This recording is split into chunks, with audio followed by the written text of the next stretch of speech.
Valheim is a fun game. I mean, I wouldn't play it and you wouldn't be watching this video if we felt indifferent, disliked, or even hated the game, right? Right.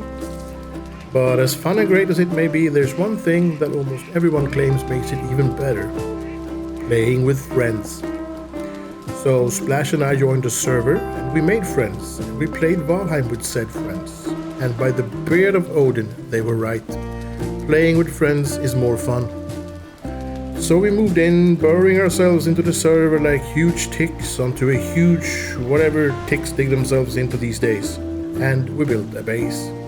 It may not be an amazing castle or the eighth wonder of the world, but it has its moments.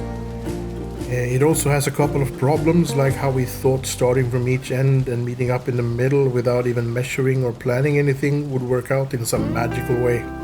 But let's not talk about that now. In fact, let's never mention it again.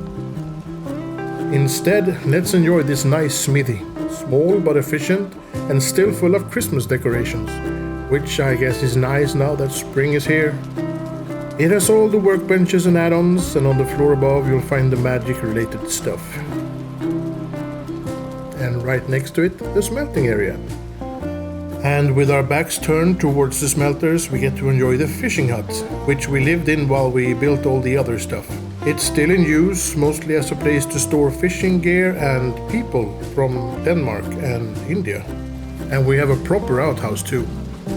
And that's it for the jetty and smithing area. Let's head on up to the kitchen. Ah, the place where we make barbecued bug meats. Surely the hottest place in the base, equipped with all the fires and stoves you need. And in here you have the fermenters and the food storage located on top of the smelters underneath. There's a bit of a smoke hazard every now and then, but what doesn't kill you only makes you stronger, right? Right? Help me, Odin. And if we head on out the back door, we find our bees. Yeah, you better believe they're happy. And above the bees, we have a lookout thing for the guards that we don't have, but kinda wish we had. And if we head on further up, we get to the stuff Splash built. Yeah, I forgot to mention that everything so far was built by me.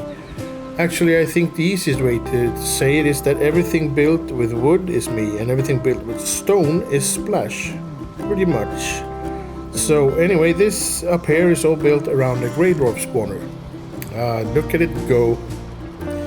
It's deactivated now as we don't really need more stuff, and you do this by putting a roof over it, which is a pretty neat mechanic.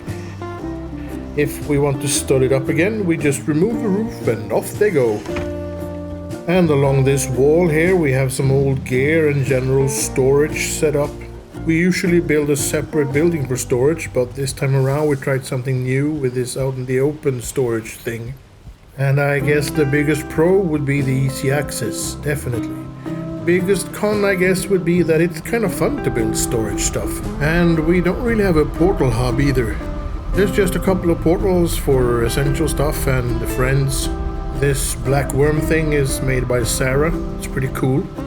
And this is a small hangout area where we hang out with friends after we've been out on adventures or just general shenanigans.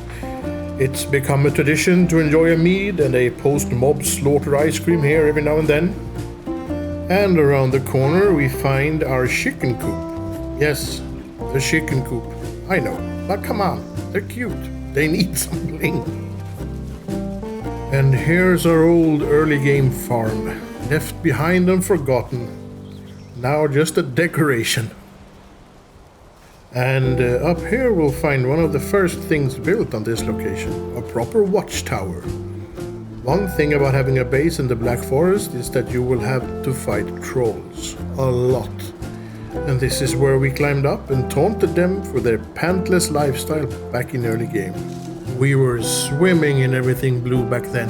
Poor Frank, he lost so many cousins. And if we head on over here and up these stairs, we'll find our current bedroom. Not too cluttered, simple and easy. This was the last thing we built, and we had to cut down on fluff as the base started to feel a bit laggy. Oh, and here's the roof for the spawner. And yeah, I actually did build something made out of stone. The walls and the moat around the base. Now, I know altering terrain in Valheim is to invite lag. Sometimes you just gotta ignore reality and do what you gotta do. A lot of stone went into this, all of our stone, and then a bunch of stone donated by friends. Because playing on a server is not only about having fun, it's also about helping each other and growing as a community. But mostly about the fun, yeah. And that's pretty much it. I hope you enjoyed this walkthrough and found it at least a little bit interesting. Thanks for watching, and I'll see you next time.